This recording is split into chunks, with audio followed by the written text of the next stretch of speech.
It's Gabriela Londono, and I'm a freshman occupational therapy major at the University of Scranton. And this is sort of just my reaction to the movie Alive Inside. So I just want to give like a quick little summary about the movie. It's revolves around a man named Dan Cohen who worked as a social worker and one day volunteered in a nursing home, and his goal kind of was to see how music and allowing residents to listen to music can kind of bring them back to life after being so sad in a place that they don't really consider home.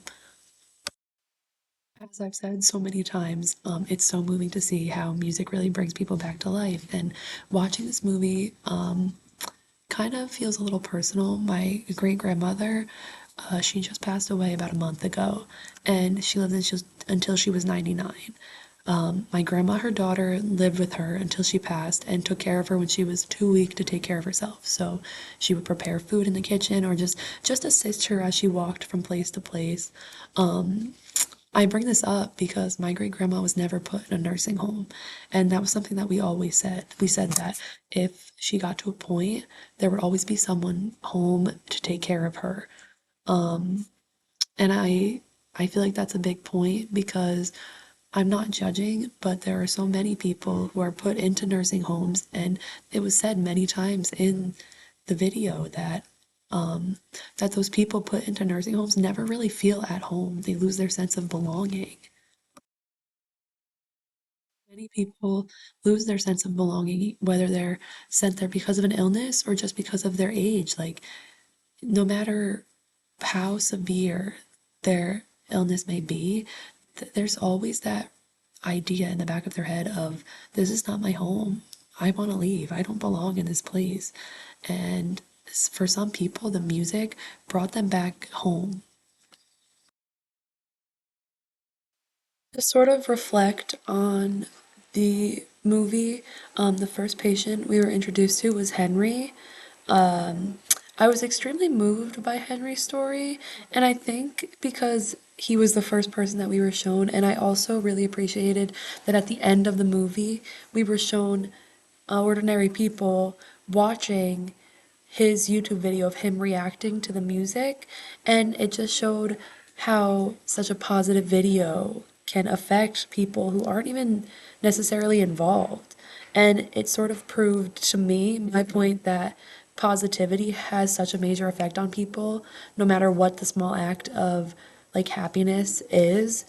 You can really see with Henry that listening to music that he always loved changed everything about him.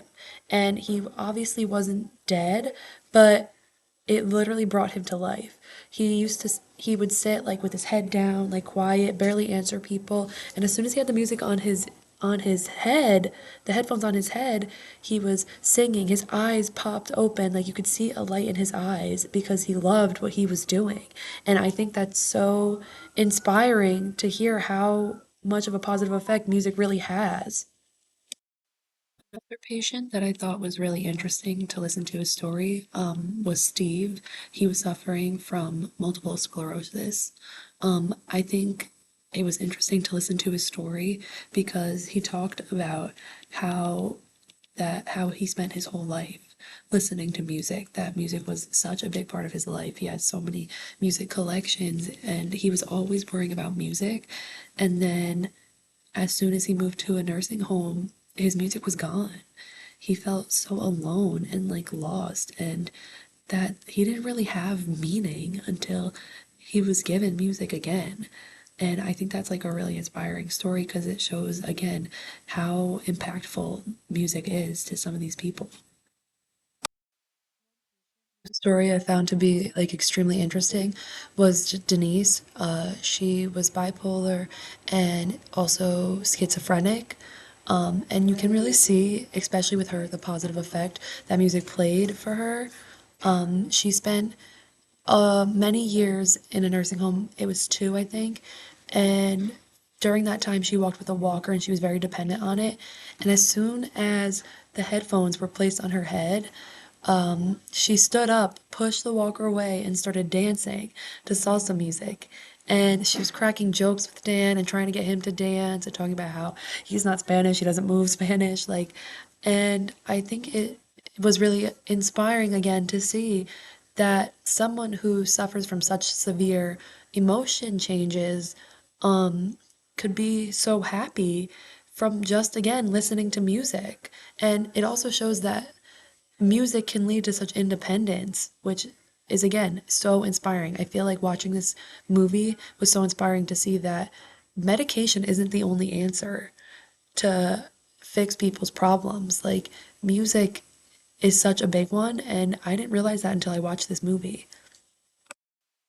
Henry, Steve, and Denise were simply only three examples of the way music affected their their daily living.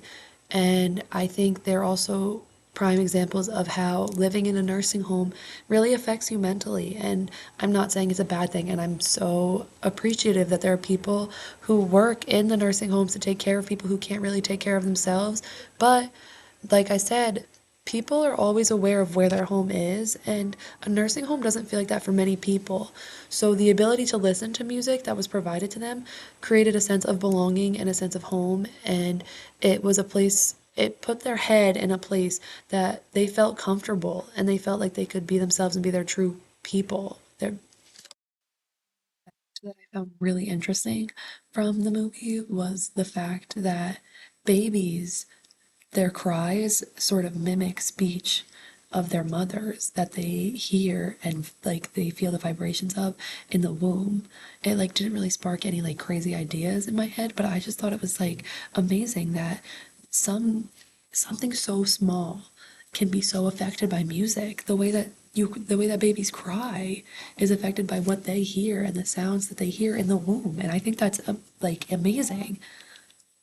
Change of scenery, and I know I talked about how like impressive it is that babies sort of mimic the sounds they hear in the womb when they cry. I also thought it was really interesting to like hear about how the medical field is really kind of a business and how difficult it was to get like, I guess a quote unquote script for like headphones and like iPods for residents of nursing homes, but how easy it is to just write off like a script of for medication. I don't think there's enough importance put on, well, music in this instance. I don't think there's enough importance because it clearly changed the lives of the people it was given to, and you can clearly see a positive outcome from listening to music on the iPods. Again, after bringing up these points, I want to kind of relate it back to myself and really and talk about the like importance of music. I dealing with my great grandma when she was alive. I remember when like old friends or her brother would come around, they'd sing old jingles from commercials that were around or songs from TV shows or songs they heard on the radio, and it just keeps their mind so alive. And like just the laughter that comes along with it and all the memories that come along with music are so impressive. And you would think like, oh, she's 99, what is she really doing? But she was telling my sister and I stories from when she would travel, and she would say poems that she learned in grammar school. And it's just like so impressive to see how the mind works and how music especially plays a big part in that. So in OT, we really want to keep a person first mindset. And I think throughout the video, there have been points mentioned where I talk about people being happy, people becoming motivated. And this all comes from giving the people like the music they want to hear, the music that like brings back happy memories and makes them think. And it just shows how important it is to put people's interests first. So as occupational therapists, when we're working with a client, we ask like, what does your regular day look like? What kind of things do you do every day that like make you feel whole? And we put those into play when we decide how we're going to take action with a client.